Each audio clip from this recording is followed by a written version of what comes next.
সিদ্ধাৰ্থ শৰ্মা অভদ্ৰ মানুহ আমাৰ লগত অভদ্ৰামি কৰে আই ডোন্ট নো সবৰ লগত অভদ্ৰামি কৰে নে নকৰে ছোৱালী কেজনীৰ লগত বিশেষকৈ বস্তু পেলনীয়া বস্তুৰ নিচিনা আমাক ট্ৰিট কৰে মানে আমি হয়তো ৰাস্তাত পৰি থকা পাগল মানুহ এটাকো ইমান বেয়া ট্ৰিট নকৰোঁ সিদ্ধাৰ্থ শৰ্মা ট্ৰিটমেণ্ট আমাৰ প্ৰতি যেনেকুৱা গতিকে সিদ্ধাৰ্থ বিৰাট অসভ্য অভদ্ৰ মানুহ শ্যামকানু মহন্ত যিজন ব্যক্তি সেইগৰাকীক মই নাজানো জুবিন গাৰ্গে মিছাও ক'ব পাৰে সঁচাও ক'ব পাৰে খঙত ক'ব পাৰে খন্তেকীয়া খঙত নাজানো মই যিমানবাৰ তেওঁৰ মুখৰ পৰা শুনিছোঁ হি হেটছ শ্যামকানু মহন্ত তেওঁৰ এটাই কথা তেওঁ আৰ্টিষ্টক সহি খাই কাম কৰোৱাই পে'মেণ্ট নকৰে নৰ্থ ইষ্টৰ আৰ্টিষ্টক প্লেটফৰ্ম দিয়াৰ নামত লুটি আছে নিজে ইনকাম কৰি আছে গতিকে হি হেটছ শ্যামকানু মহন্ত গতিকে নৰ্থ ইষ্ট ফেষ্টিভেলতো তেওঁ কিমান ইচ্ছাকৃতভাৱে গৈছিলে শ্যামকানু মহন্তই কোৱাৰ নিচিনা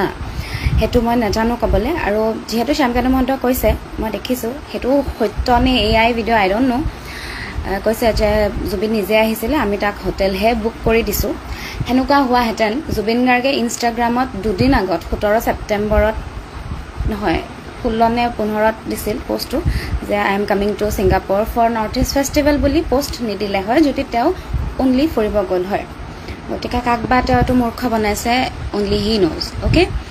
চ' জুবিন গাৰ্গে নৰ্থ ইষ্ট ফেষ্টিভেলৰ কাৰণেই গৈছিলে শ্যামকানু মহন্তৰ কাৰণেই গৈছিলে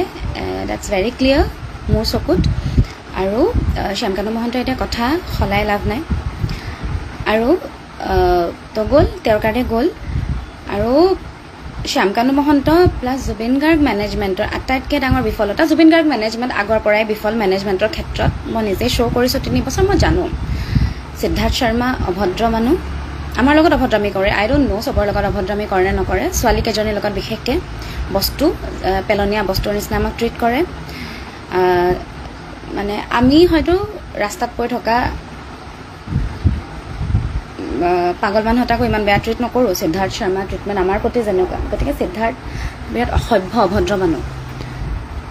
গতিকে সেইটো তাৰ ফেইলিয়াৰ এজ এ হিউমেন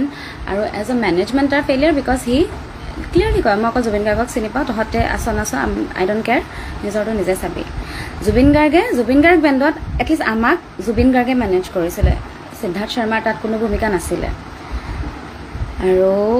তো সিদ্ধাৰ্থ শৰ্মা মেনেজমেণ্টৰ ক্ষেত্ৰত আগৰ পৰাই বিফল মোৰ চকুত আমাৰ ছোৱালী প্ৰত্যেকজনী ছোৱালীৰ চকুত এটলিষ্ট মোৰ আৰু শতাব্দী বৰাৰ চকুত Siddhartha Sharma as a manager he is a failure okay so' মই বা কোনো মানুহ হ'লেও জুবিন গাৰ্গ এজন ইণ্টাৰনেশ্যনেল এটা ইণ্টাৰনেশ্যনেল জেগাত পাৰফৰ্ম কৰিবলৈ কৈছে তো মই খেয়াল ৰাখিলোঁ হয় যিহেতু তেওঁ বেমাৰী সুস্থ মানুহ এজনৰো মেডিকেল ছিকিউৰিটিৰ ক্ষেত্ৰততো খেয়াল ৰাখিলোৱে হয় কিন্তু জুবিন গাৰ্গ যিহেতু বেমাৰী মানুহ তেওঁৰ ক্ষেত্ৰত বেছিকৈ সেই বস্তুটো কৰিলোঁ হয় কিন্তু সিদ্ধাৰ্থ শৰ্মাৰ সেইটো মূৰত নেখেলালে হয়তো মেবি পইচা বেছিকৈ যাব তেওঁৰ আৰু শ্যামকানু মহন্তৰ হয়তো হেডেক বেছি হ'ব সেইটো কাৰণে ইমানখিনি নকৰিলে লাইটলি ল'লে গতিকে মানুহটো যিহেতু নমৰে আৰু এনেকৈয়ে বাচি থাকে এনেকৈ বাচি থাকিব বুলি ভাবি লৈ হয়তো নকৰিলে কামখিনি গতিকে দেখি পিনে যিমানখিনি অনুমান কৰিছোঁ দেখকৈ মেনেজমেণ্টৰ বিফলতা মেনেজমেণ্টৰ দায়িত্ব হয় বুলি সিদ্ধাৰ্থে নিজে কয় গতিকে দেখিছোঁ সিদ্ধাৰ্থ শৰ্মা আগত গৈ অলৰেডি নাও খেলত ব্যস্ত কোনোবাই পিছফালৰ পৰা কৈছে বৈঠাম আৰু বুলি গতিকে বহুত ধুনীয়া এটা পৰিৱেশ আছিল তাত গৈ পিনে তেওঁ যেতিয়া পানীত ডুবিছে তেওঁক কমপ্লিটলি অকল জুবিন গাৰ্গক মনিটৰ কৰাকৈ তাত কোনো মানুহ নাছিলে গতিকে ইয়াত পৰিকল্পিত হত্যাকাণ্ড বুলি মই ক'বই নাযাওঁ ইয়াত কেয়াৰলেছনেছৰ কাৰণে মানুহটো মৰিলে মানুহটো নিজক লৈ বহুত কেয়াৰলেছ হয় তাত গৈ থকা মানুহকেইটা ফূৰ্তিত ছিংগাপুৰ বুলি অতি ভাহি ইমান কেয়াৰলেছ হৈ গ'ল ইয়াত যোনে শেখৰ দাই এতিয়া সিদ্ধাৰ্থৰ কথা কৈ যিমান চেটছ ভাইৰেল নকৰক কিয় অমৃত প্ৰভাই এতিয়া যিমান যি নকৰক কিয় আজি সন্দীপন গাৰ্গ আহিও পিছত যি নকওক সিদ্ধাৰ্থ শৰ্মা আহি যি নকওক মানুহটো ঘূৰি নাহে প্ৰথম কথা ডিপ ডাউন দে ন' যে তেওঁলোকৰ কেয়াৰলেছনেছৰ কাৰণে মৰিছে মই এইটো নাই কোৱা তেওঁলোকৰ ইমান দম নাই কাৰোৱে যে জুবিন গাৰ্গক ক'বালে নি মাৰি পেলাব মাৰিম বুলি ইণ্টেনশ্যনত তেওঁলোকে নিয়া নাই I am very clear about that ঠিক আছে কিন্তু তেওঁলোকে জানে তেওঁলোকে ইমান দিনে জুবিন গাৰ্গক এলা পেচা মানুহ টাইপ ট্ৰিট কৰি আছিল আৰু বাহিৰত যোৱাৰ লগে লগে জুবিন গাৰ্গ নৰ্মেল মানুহ হৈ গ'ল আৰু ক'ত জুবিন গাৰ্গ অসমতে চাগে মনত থাকে যে হি ইজ জুবিন গাৰ্গ বাহিৰত যোৱাৰ লগে লগে পাহৰি গ'ল যে হি ইজ জুবিন গাৰ্গ গতিকে সেইটো কাৰণে without medical team without security আজি কোনোবাই গুলিয়াও মাৰিব পাৰিলে হয় জুবিন গাৰ্গক হয় নাই শত্ৰুতা থাকে একো ছিকিউৰিটি নাছিল তেতিয়া সেই একেটাই গাফিলতি মেনেজমেণ্টৰ ইনকেপেবল, নিজকে এনে অভদ্ৰ মেনেজাৰ কেতিয়াও কেপেবল হ'ব নোৱাৰে ন। মই দেখিছোঁ, আমি যেতিয়া মনগীতত আফটাৰ পাৰ্টি চলি থাকে, লেকচাৰ চলি থাকে, মই দেখিছোঁ অংগৰাগ পাপন মহন্তৰ লগত বাদশাহ তালুকদাৰ কেনেকৈ লাগি থাকে। তাত বিৰাট বেলেগ এটা মাহল হৈ থাকে, কিন্তু মই দেখিছোঁ বাদশাহ তালুকদাৰ মেনেজাৰ বুলি মই তেওঁক দেখিছোঁ তেওঁ কেনেকৈ থাকে মানুহৰ লগত। গতিকে বন্ধ কৰা।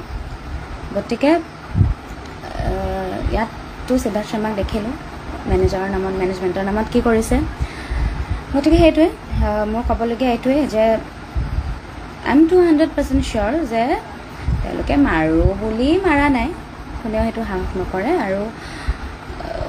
তেওঁলোকৰ গাফিলতিৰ কাৰণেই মৰিছে। তেওঁলোকে ভবা নাছিল একচুৱেলি মৰি যাব বুলি মানুহজন।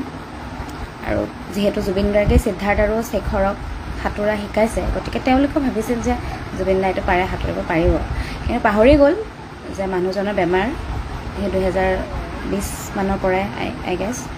পাহৰি গ'ল যে মানুহজন অসুস্থ, পাহৰি গ'ল মানুহজন নিচাত আছে, কাৰণ নিজে তেওঁলোকে ক'ব নোৱাৰা হৈ আছে। গতিকে তেনেকুৱা ধৰণৰে কথা আৰু কিনো ক'ম।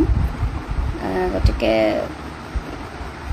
এই কাৰোবাৰ অলপ ফূৰ্তিৰ কাৰণে ইমান ডাঙৰ মানুহ এটা হেৰাই দিলোঁ, তেওঁলোকে বুজি নাপালে ইমান ডাঙৰ মানুহ এজনক হেৰুৱালোঁ আমি।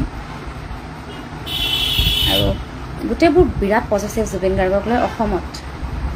বেলেগে কাঢ়ি নিব বুলি। তাত যিহেতু তেওঁলোকে জানিছিল তেওঁলোকৰ পৰা এটেনশ্যন লৈ যোৱা মানুহ বেলেগ নাছিল, গতিকে তেওঁলোকে হ'ব এতিয়াতো কোনো ওচৰত নাই, তই যি কৰ কৰি থাক, এনেকুৱা টাইপ হৈ গ'ল। জানো ন চবকে ইমান দিন পাইছোঁ, তিনিটা বছৰ জুবিন গাৰ্গক পাইছোঁ, এওঁলোককো সমানেই পাইছোঁ।